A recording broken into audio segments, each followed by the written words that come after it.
Bonjour à tous. 红绿灯路口，请不要闯红灯。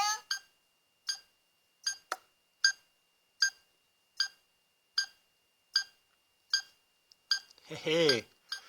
Donc ça c'est une petite babiole là que j'ai trouvée donc sur AliExpress qui coûte moins de 2 euros. Et donc c'est un feu rouge hein, comme tu vois avec les feux pour les piétons et tout. Et je vais déjà le modifier très simplement pour faire un petit module de départ de course qui me servira ensuite à intégrer dans mon contour de piste, laps timer, pour faire une séquence de démarrage et prendre les chronos ensuite, et en faisant bouger le personnage.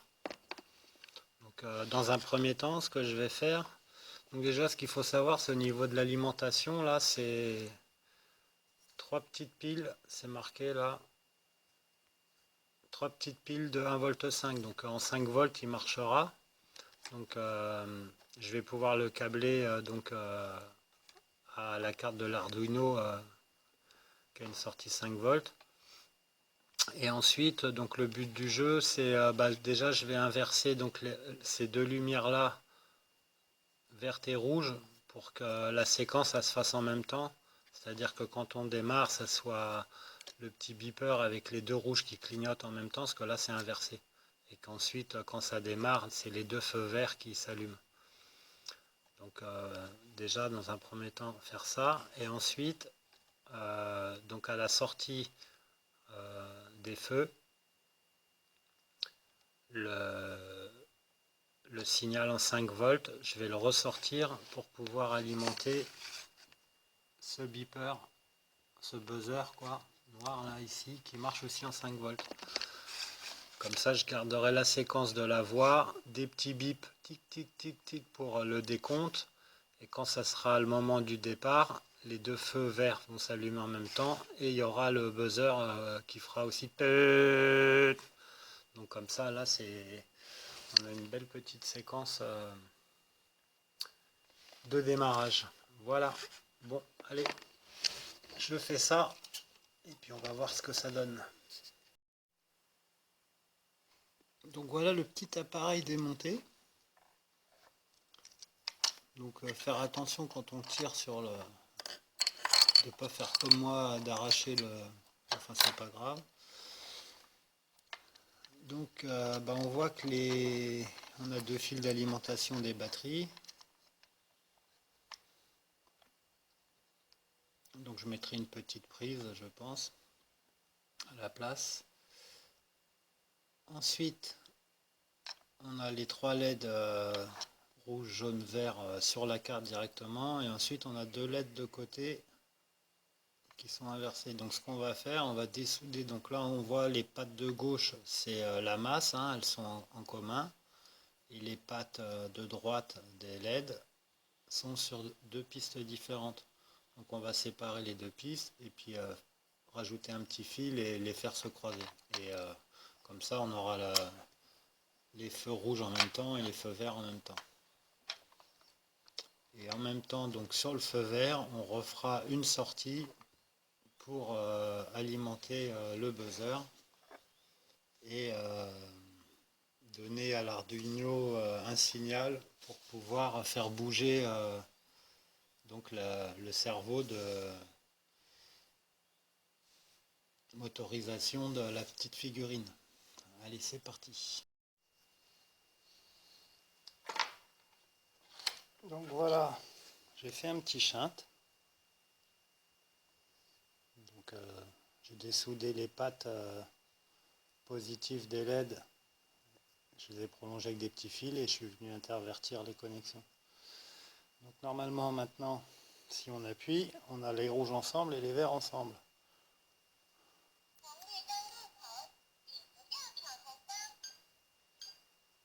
Voilà, donc là on a bien les deux rouges ensemble. Premier timing, préparez-vous. Un décompte de 4. Et après, départ. Voilà. Donc maintenant, ce qu'il nous reste à faire, c'est de reprendre la connexion du LED qui reste allumé.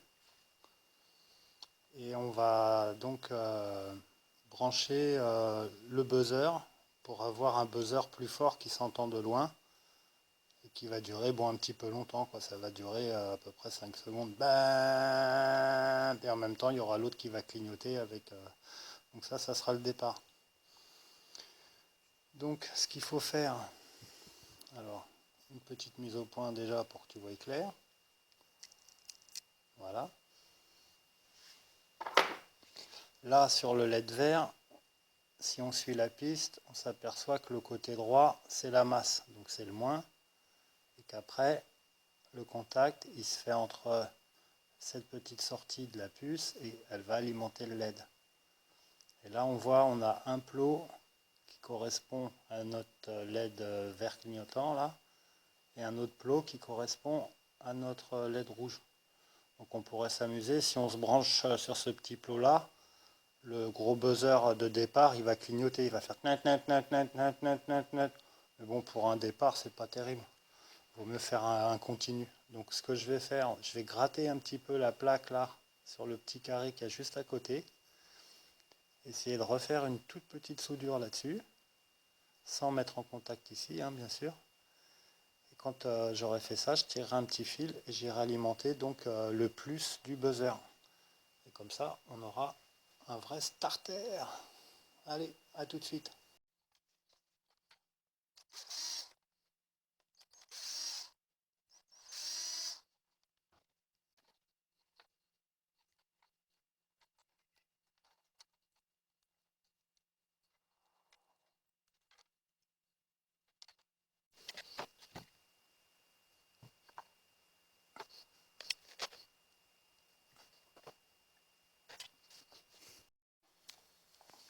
Ce qui est assez sympa avec ça, c'est que tu fixes ton écran sur ton support et comme ça après ça te fait une platine quand tu as besoin de reprogrammer ou démonter. Hop,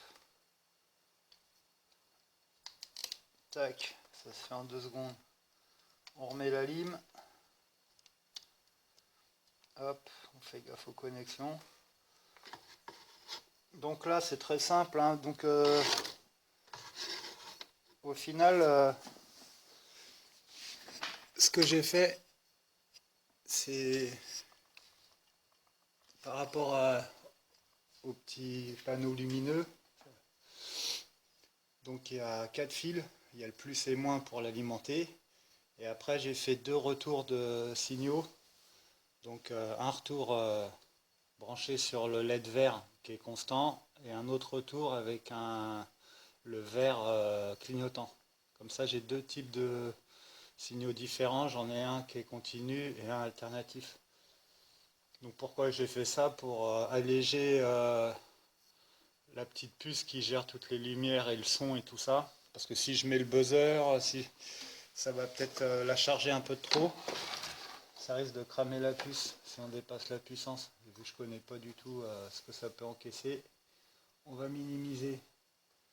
Donc, l'autre subtilité aussi, c'est que l'Arduino, il a une sortie en 3 volts 3. Donc ça c'est intéressant quand tu veux brancher par exemple des LED blancs là comme la lumière, ça marche en 3 volts 3 et ça évite donc de mettre une résistance pour empêcher que la LED elle crame. Donc j'ai sorti ce petit fil de 3 volts 3 de l'Arduino, c'est le orange, et je suis venu alimenter donc mon petit panneau lumineux. Ensuite les 2 fils, donc là c'est pas encore tout branché, hein. J'ai fait ça aussi avec des prises comme ça qu'on peut démonter facilement. Donc les 2 petits fils, donc là j'ai mon signal continu, là j'ai mon signal de départ alternatif, Et ça, c'est le plus du buzzer. Donc tout ça, ça va venir se brancher sur les entrées de l'Arduino. Et comme ça, quand lui, il va flasher vert, il y aura la sonnette. Donc en plus, ce qui est bien, c'est qu'en passant par l'Arduino, sur le buzzer, je vais pouvoir donner le temps, au lieu que ça dure pendant 5 secondes, c'est un peu long, quoi. Je pourrais régler, mettre qu'une seconde, ou enfin voilà. Et ensuite, le signal donc alternatif, tit, tit, du vert clignotant, il me servira pour activer le cerveau pour faire un balancier au niveau du drapeau.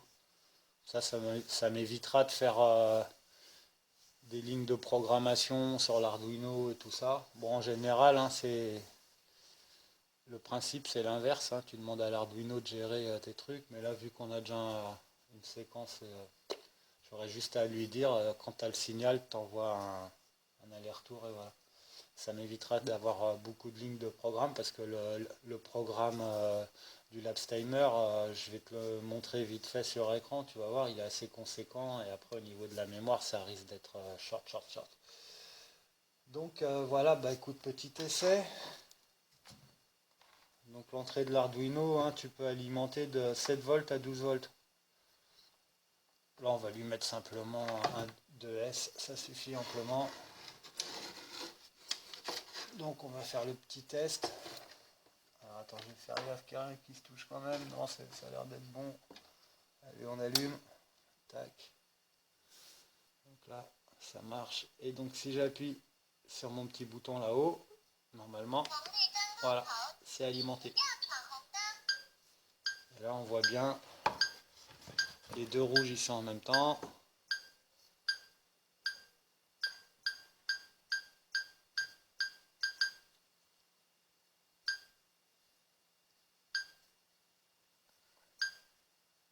Donc les lumières, elles sont moins flashy, mais je suis en 3 volts, hein, c'est pour ça.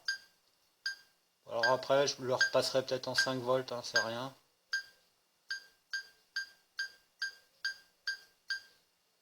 Voilà, donc la séquence, elle marche. Bon, après, je l'ai fait démontable. Comme ça, pour le ranger, ça sera plus simple. Pour le transport aussi. Et ce qu'il ne faut pas oublier, c'est d'enlever les piles, hein, quand tu branches à l'Arduino. Mais enfin, sinon, il y a moyen de débrancher juste là, remettre les piles et se servir de ça tout seul sans le Labstimer. Bon, bah maintenant, la petite phase un peu relou, la programmation. Top. Donc, nous voici avec une photo d'un Arduino, hein, avec toutes les entrées sorties. Bon, ça c'est pareil, je vais pas te faire trop en détail, hein, il y a plein de vidéos déjà sur le sujet. Alors ce qu'il faut savoir, c'est que tu as la carte originale Arduino qui est vendue à peu près 20 euros, et sinon tu as des copies chinoises pour à peu près 2 ou 3 euros, quoi. Alors le petit inconvénient, si tu achètes du pas cher, hein, c'est qu'au niveau des drivers, souvent, bon bah, faut aller fouiller un petit peu pour trouver les pilotes pour le dialogue avec la carte. Enfin, sinon, globalement, c'est la même chose. Voilà. Donc maintenant, je vais aller démarrer un petit logiciel Arduino. Là, tu vois, hop. Donc pareil, il y a plusieurs versions. Alors selon les cartes que tu as, si tu as des anciennes générations, je te conseille de prendre, c'est pareil, les logiciels antérieurs à la version actuelle. Donc voilà, ça c'est... Je vais essayer de cadrer à peu près mieux que tu vois bien. En gros, ça c'est notre programme. Donc je te mettrai un lien en description si tu veux le télécharger, ce sera plus facile que de le recopier là à l'écran parce qu'il est assez conséquent. Par contre, si tu télécharges ce programme et que tu veux faire cette bidouille, il y a un endroit où il va falloir modifier un peu le programme. Alors attends, il faut que je le retrouve. Je suis parti trop haut déjà. Ouais, tu vois. Donc c'est l'endroit du programme où tu viens, voilà, où tu viens attitrer les valeurs pour les boutons de l'écran à cristaux liquides. Tu vois, cristal, liquide cristal. Et donc sur ces lignes-là, on voit ACDC, K, IN, et tu as des valeurs. Attends, je vais te zoomer encore un petit peu parce que là tu verras pas bien. Hop. Encore un petit effort. Voilà, je pense que ça sera à peu près. Donc ici, tu vois, tu as des valeurs 60, 200, 400, 600 et 800. Donc il faut que tu mettes ces valeurs-là. Parce que sur le programme d'origine, c'est 50, enfin je me rappelle plus trop, mais ça ne fonctionne pas.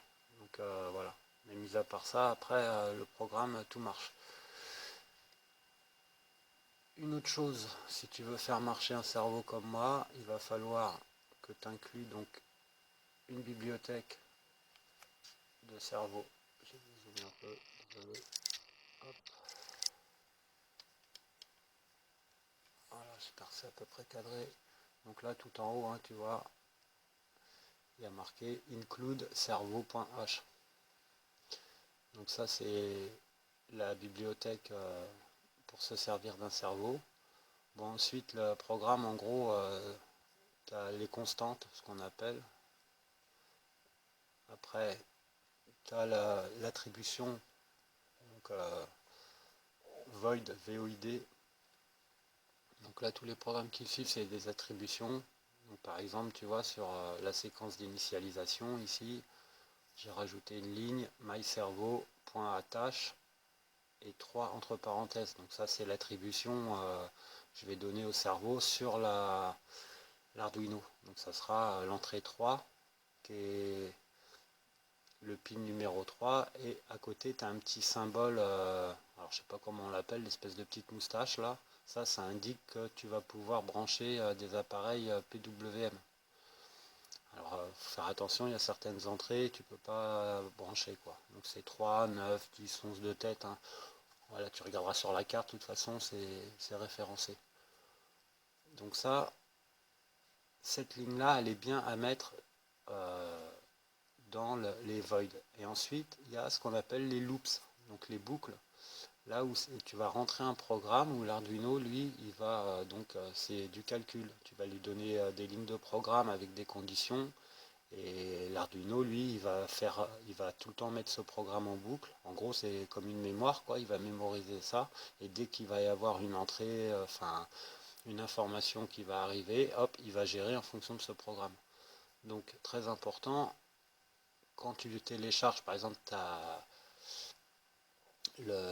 comment on appelle ça, le fichier du cerveau pour le faire fonctionner, en général, tu as le programme avec, mais il faut bien intégrer la place où tu vas le mettre, enfin, bien dissocier les différentes parties du programme pour les réinsérer dans celui du Labs Timer. Donc, je recommence vite fait à zéro, la banque de données cerveau en premier avec les autres. Ensuite, dans les lignes void, tu attribues ton cerveau à l'entrée 3, hein, bon, comme, ou une autre entrée. Et ensuite, tout à la fin donc, du programme, comme tu vois, hein, c'est pas tout petit, tout petit. Donc attends, je vais aller un peu plus vite. Hop. Tu vois, ça défile, ça défile. Voilà. Et donc tout à la fin, là tu vois, on a encore une ligne. La dernière ligne, c'est la routine d'écriture pour l'EPROM. Donc c'est pour la mémoire qui va te mémoriser les temps de course, etc. Qui va faire marcher l'écran à cristaux liquides. Voilà, donc on voit, on est encore dans du void. Là par contre, toi, tu vas créer après une ligne loops. Donc, tu verras hein, sur ta ligne de programme, il y a marqué loop. Donc là, c'est la boucle. Et là, par exemple, tout ce que je vais griser, ça concerne le fonctionnement du cerveau. Donc là, c'est simplement un aller-retour. Hein, c'est pour que le cerveau fonctionne en basculement, quoi. Gauche-droite, gauche-droite, gauche-droite. C'est ce qu'on veut pour faire agiter le petit drapeau. Donc voilà. Maintenant, bon, il reste encore une ligne de programme à inscrire pour attribuer donc les deux entrées qu'on a sorties du petit panneau lumineux. Donc un signal constant puis un signal alternatif, enfin, disons par à coup. Ensuite, on va attribuer aussi une sortie pour brancher le buzzer, pour pouvoir régler le temps et puis le déclencher en même temps que les voyants verts. Et aussi, donc là, on a le cerveau à mettre.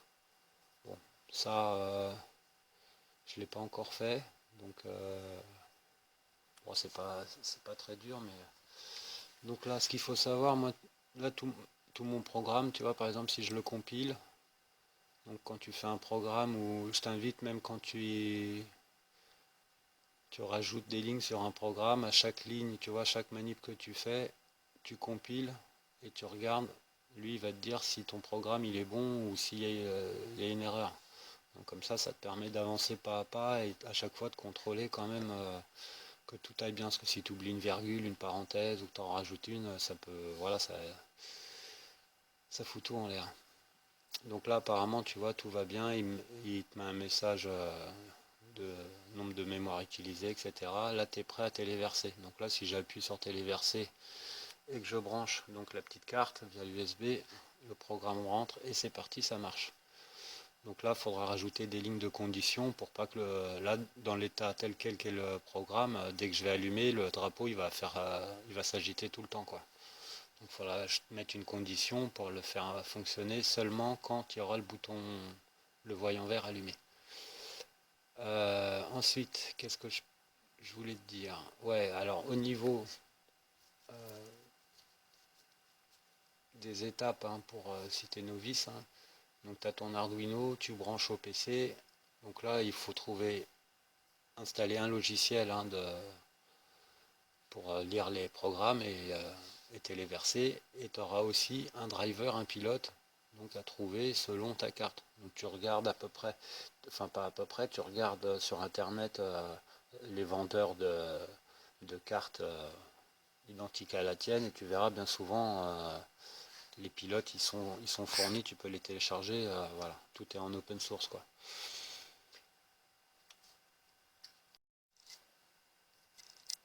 Bon, une petite astuce, hein, là je suis dans le début du programme.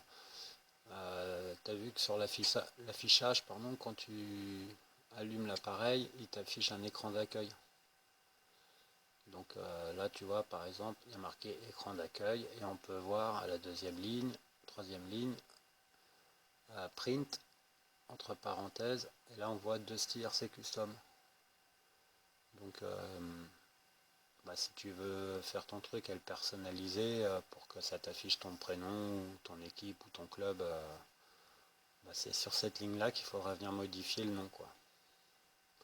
Voilà, tu verras sur le programme original, c'est Moiri Racing 58. Voilà, voilà.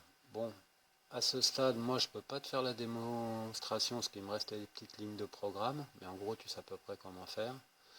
Là, normalement mon cerveau devrait fonctionner, mais ça se passe pas comme ça. Je pense que ma bibliothèque du cerveau n'est pas bonne, ou parce que ça a l'air un petit peu compliqué avec les angles et tout ça. Donc j'ai essayé plusieurs cerveaux et tout, pourtant tout mon code est bon, mais ça ne va pas fonctionner. Donc s'il y a des gens qui connaissent ce problème et qui peuvent m'éclairer, ça serait super. Voilà. Donc bah écoute, je te remercie d'avoir suivi cette vidéo. Je referai peut-être une petite vidéo dès que tout sera fini et câblé et fonctionnel. Et voilà. Sur ce, je te dis ciao. N'oublie pas de t'abonner à ma chaîne et puis lâcher un petit pouce bleu si ça a pu te servir. Et voilà, on se retrouve dans d'autres vidéos pour parler essentiellement de l'ARC. Allez, ciao, bye, à bientôt.